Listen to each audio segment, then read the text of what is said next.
Hello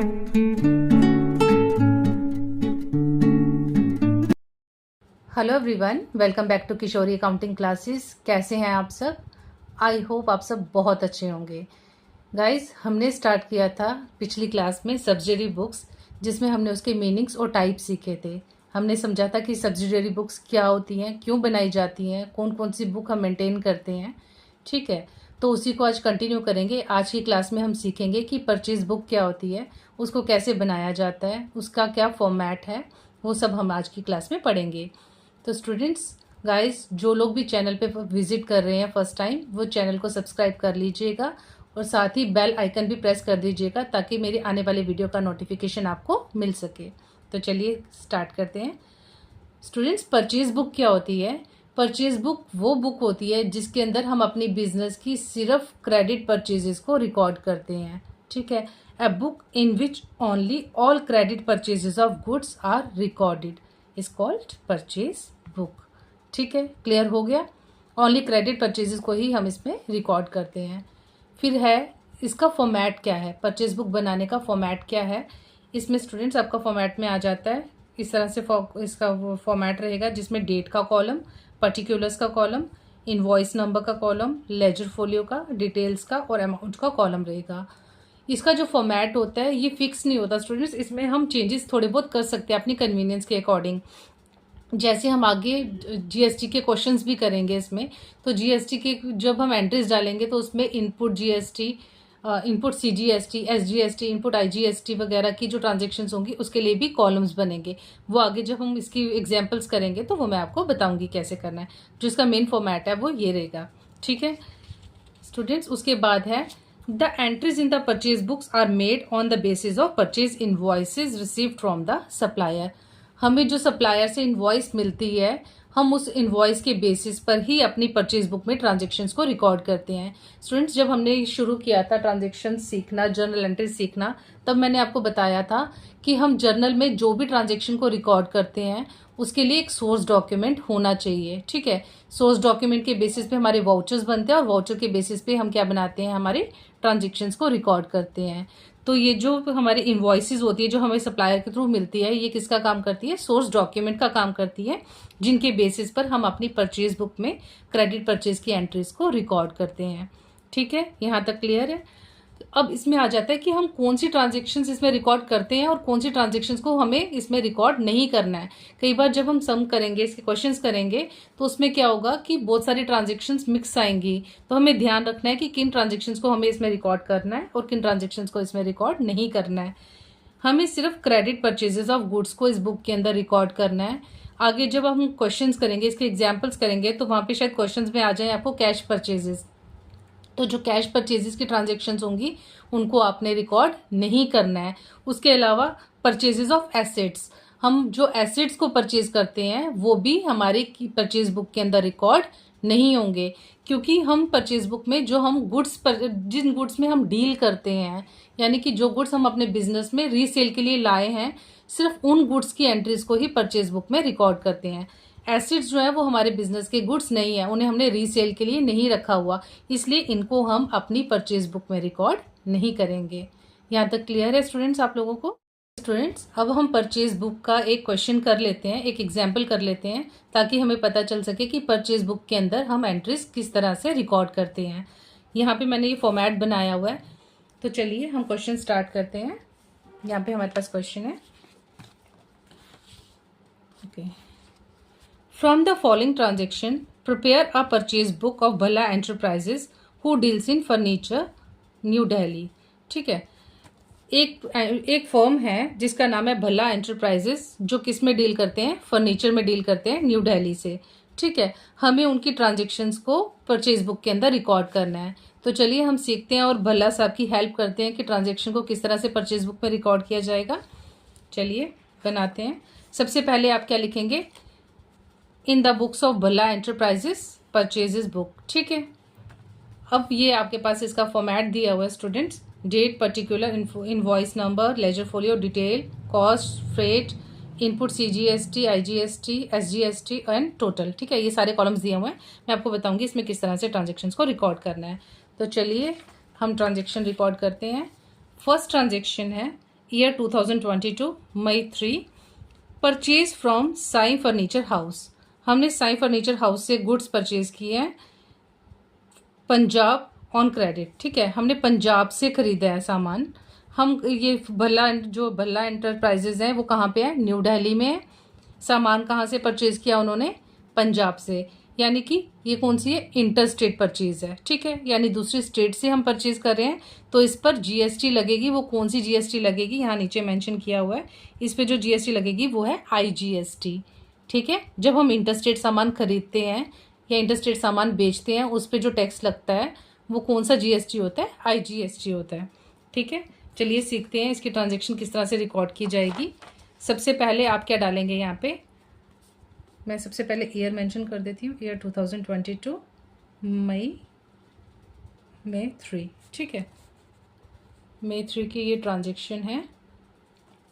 particulars में क्या लिखेंगे स्टूडेंट्स? यहाँ पे आएगा फर्म का नाम जिससे हमने गुड्स खरीदे हैं। तो आप क्या लिखेंगे यहाँ पे? फर्म का नाम है साई, मैं रख लेती हूँ ताकि आप भी क्वेश्चन को साथ साथ पढ़ते रहें। साई फर्नीचर। ठीक है, गुड्स किससे खरीदा हमने? Sai furniture house Punjab. ठीक है, हमने पंजाब से ये गुड्स खरीदे हैं साई फर्नीचर हाउस से। अब हम क्या डालेंगे? डिटेल्स डालेंगे। हमने जो गुड्स खरीदे हैं उनकी डिटेल्स डालेंगे। हमने क्या क्या खरीदा? 25 चेयर्स खरीदे एट द रेट 800 पर पीस, रुपीज़ 800 पर चेयर। ठीक है, यहाँ पे अब हम इसका यहाँ पे क्या निकालेंगे? ओके, यहाँ पे इनवॉइस नंबर देंगे। इनवॉइस नंबर हमें दिया हुआ है, किस इनवॉइस नंबर पे खरीदा? 511। तो इनवॉइस वाले कॉलम में आप इसका इनवॉइस नंबर दे देंगे 511। ठीक है, प्रोडक्ट डिटेल हमने डाल दिया। 25 चेयर्स हमने खरीदी। पर चेयर कितने की है? 800 रुपीज़ की। तो इसको मल्टीप्लाई कर लेते हैं, इसका टोटल कितना आ जाएगा? डिटेल हमने इसको डिटेल्स कॉलम में लिखना है। ठीक है, डिटेल कॉलम में लिखेंगे 5 8 40 4 8 16 17 18 19 20। ओके, इसका आंसर आया आपका 20,000। ठीक है, 25 चेयर्स एट द रेट 800। उसके बाद जो नेक्स्ट हमने खरीदा इससे दूसरी क्या चीज़ थी? 18 सेंटर टेबल्स हैं जिसका कॉस्ट कितना है? 1500 पर टेबल है। ठीक है, तो आप यहाँ पे क्या लिखेंगे?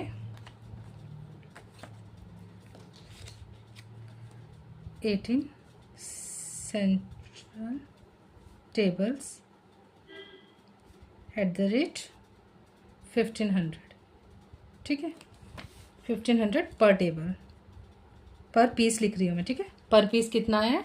1500। पर टेबल कितना है? 1500 रुपीज़। तो इसको मल्टीप्लाई कर लेते हैं। एक सेकेंड दीजिए मुझे।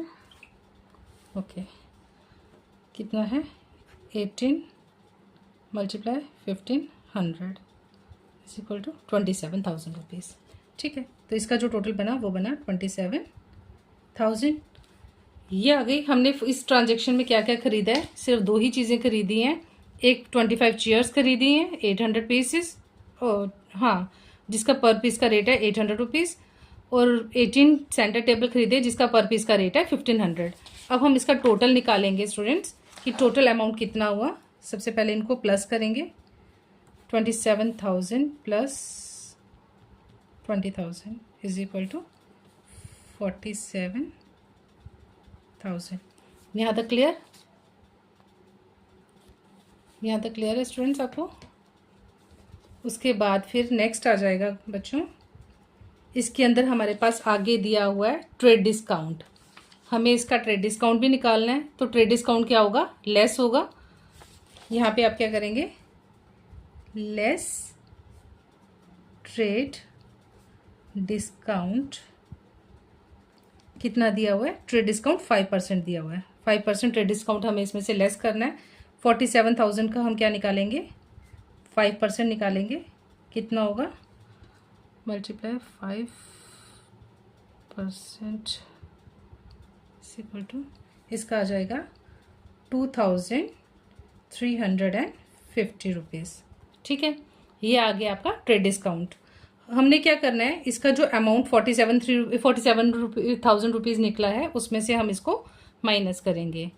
47,000 माइनस 2,350, हमारे पास जो बचा इसका अमाउंट वो है 44,650। आपको यहाँ तक क्लियर है स्टूडेंट्स कि हम ये ट्रांजेक्शन किस तरह से रिकॉर्ड कर रहे हैं? सबसे पहले फर्म का नाम, बिल नंबर जो इनवॉइस नंबर है, प्रोडक्ट की डिटेल, हमने क्या क्या खरीदा, कितने पर कॉस्ट कितनी थी, उसका अमाउंट निकालेंगे, टोटल करेंगे। उस पर हमें डिस्काउंट मिला हुआ है, ट्रेड डिस्काउंट, आप इसके ऊपर ट्रेड डिस्काउंट जो है वो निकालेंगे। ठीक है, ट्रेड डिस्काउंट 5% हमने इसमें से माइनस कर दिया। उसके बाद फिर नेक्स्ट हम क्या करेंगे? ओके, ट्रेड डिस्काउंट के बाद हमें आगे इसने साथ में दिया हुआ है कि 12% IGST भी लगाया। IGST क्या होगा? इसमें से माइनस होगा, सॉरी ऐड करेंगे। IGST टैक्स है, टैक्स को ऐड करेंगे हम। Add IGST goods and service tax कितना? 12%। ये किस पे लगेगा? 44,650 रुपीज़ पे। 44,650 मल्टीप्लाई 12%,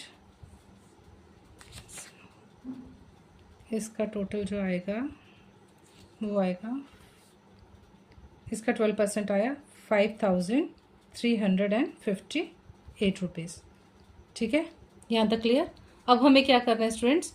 इन दोनों को प्लस करना है। जो हमारा टोटल निकला था उसमें आप इसे प्लस करेंगे तो 44,650 प्लस 5,358 इज इक्वल टू, इसका जो टोटल आया वो आया 50,008 रुपीज़।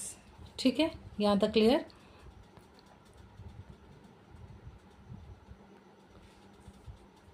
चलिए, अब हमने क्या करना है स्टूडेंट्स? हमारा ये जो टोटल निकला है हम इसको अपने यहाँ पे डिटेल्स में मेंशन करना है। ठीक है, कॉस्ट कितनी आई, प्रोडक्ट की कॉस्ट कितनी थी, एक्चुअल कॉस्ट क्या निकली, ट्रेड डिस्काउंट हम निकाल के लिखते हैं कॉस्ट, तो यहाँ पे कॉस्ट आएगी 44,650 रुपीज़।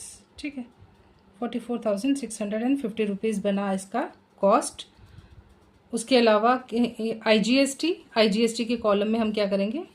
इसको फिल करेंगे। कितना अमाउंट आया? 5,358। ठीक है, और इसका टोटल सामने लिख देंगे 50,008 रुपीज़। क्लियर है? समझ में? फिर नेक्स्ट ट्रांजेक्शन एक और दी हुई है हमारे पास, इस ट्रांजेक्शन को पढ़ लेते हैं। ओके, नेक्स्ट ट्रांजेक्शन है हमारी परचेज फ्रॉम शेख फर्नीचर। हमने शेख फर्नीचर स्टोर से गुड्स परचेज किए हैं जो न्यू दिल्ली में ही डील करते हैं।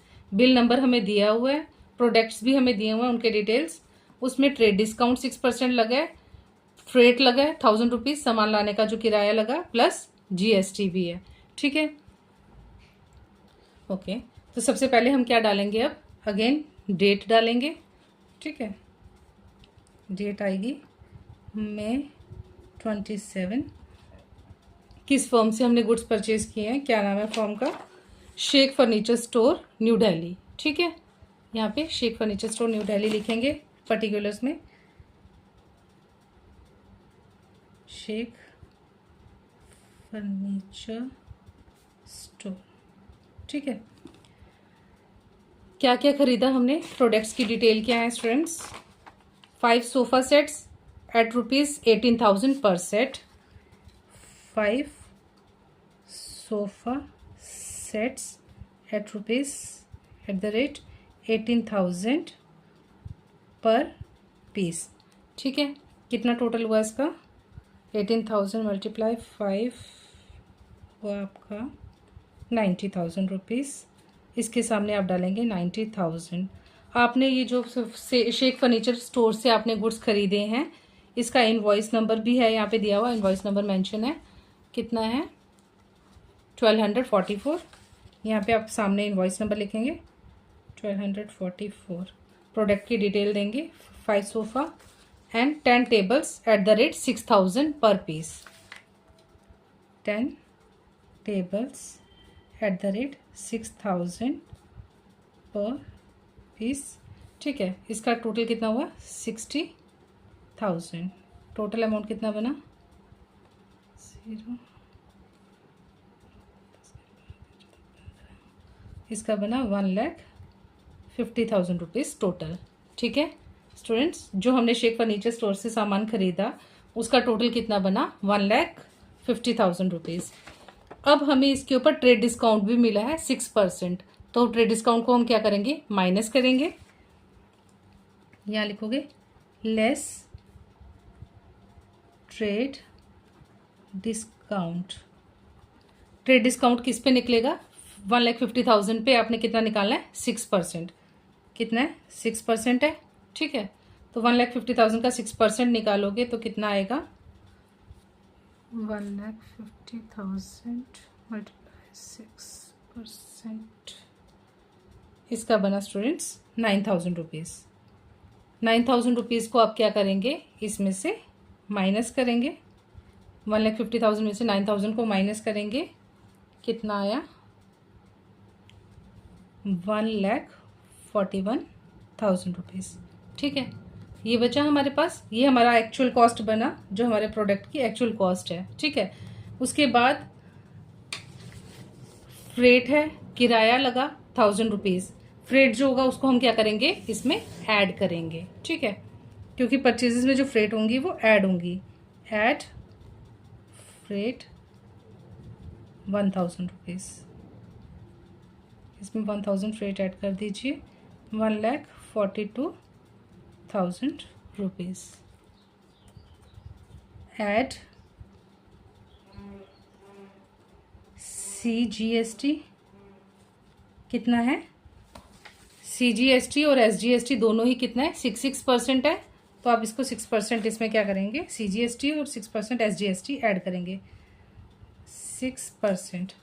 ठीक है, CGST 6% किस पे निकलेगी 1,42,000 के ऊपर, तो 1,42,000 पे 6% CGST निकाल लेते हैं, कितना आया 1,42,000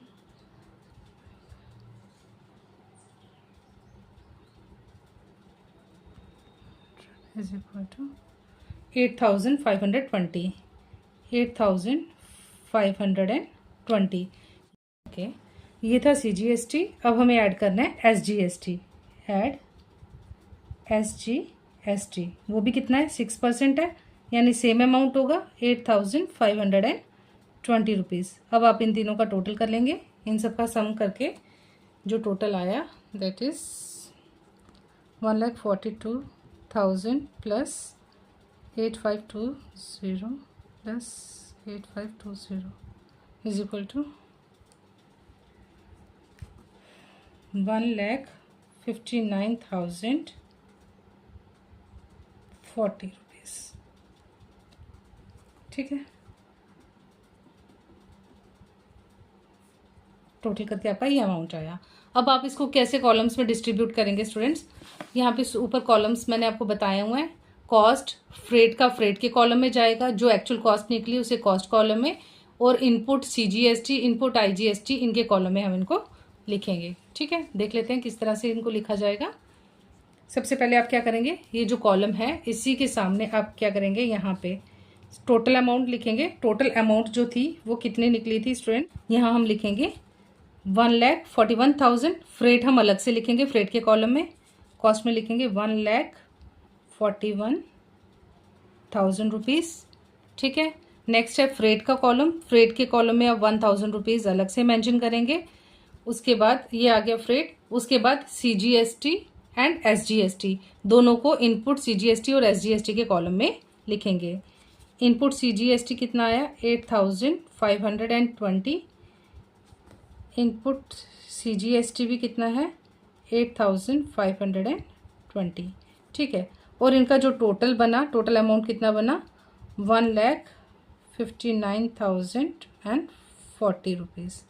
ठीक है, अब आप नीचे इसका क्या करेंगे स्टूडेंट्स टोटल करेंगे। यहाँ लास्ट में एंड में हमने इनका टोटल करना है, अगर और एंट्रीज होंगी तो उनको भी हमने रिकॉर्ड करना है। अब जो हमारा कॉस्ट आया, ठीक है, हम ऊपर से चेक करेंगे कॉस्ट के कॉलम में कितनी एंट्रीज हैं। यहाँ पे एक है 44,650 और यहाँ है 1,41,000। ठीक है, 1,41,000 या हम इन दोनों को प्लस करेंगे और नीचे जो टोटल आएगा आप उसको लिखेंगे और यहाँ लिखेंगे ग्रैंड टोटल। ग्रैंड टोटल, ठीक है। ग्रैंड टोटल हमारा अमाउंट कितना बन रहा है, इनको प्लस करेंगे 1,41,000 प्लस 44,650 इज इक्वल टू आपका आ गया 1,85,650। इनका टोटल फ्रेट के कॉलम में सिर्फ एक ही बार फ्रेट हमने दी है 1,000, नीचे आप इसका टोटल क्या लिखेंगे 1,000 ग्रैंड टोटल में। इनपुट CGST एक ही बार हमने लगाया, अगर आगे और भी ट्रांजेक्शन हो उनका भी आएगा तो उन सबका टोटल करके आप नीचे लिखेंगे 8,520, अगेन 8,520। IGST का भी लिखेंगे, IGST ऊपर कितना दिया हुआ है हमारे पास 5,358, 5,358। स्टूडेंट्स, आई होप आपको परचेज बुक में ट्रांजेक्शन किस तरह से रिकॉर्ड करना है आपको समझ में आया होगा। थोड़ा और अच्छे से समझने के लिए हम एक और एग्जाम्पल करेंगे इससे रिलेटेड, ताकि आपको और अच्छे से क्लियर हो जाए कि हमें इन ट्रांजेक्शन्स को किस तरह से परचेज बुक में रिकॉर्ड करना है। ठीक है, मिलते हैं हमारी नेक्स्ट क्लास में अनदर क्वेश्चन के साथ। अगर वीडियो अच्छी लगी हो, आपको हेल्पफुल हो, तो वीडियो को लाइक और चैनल को सब्सक्राइब करना मत भूलिएगा।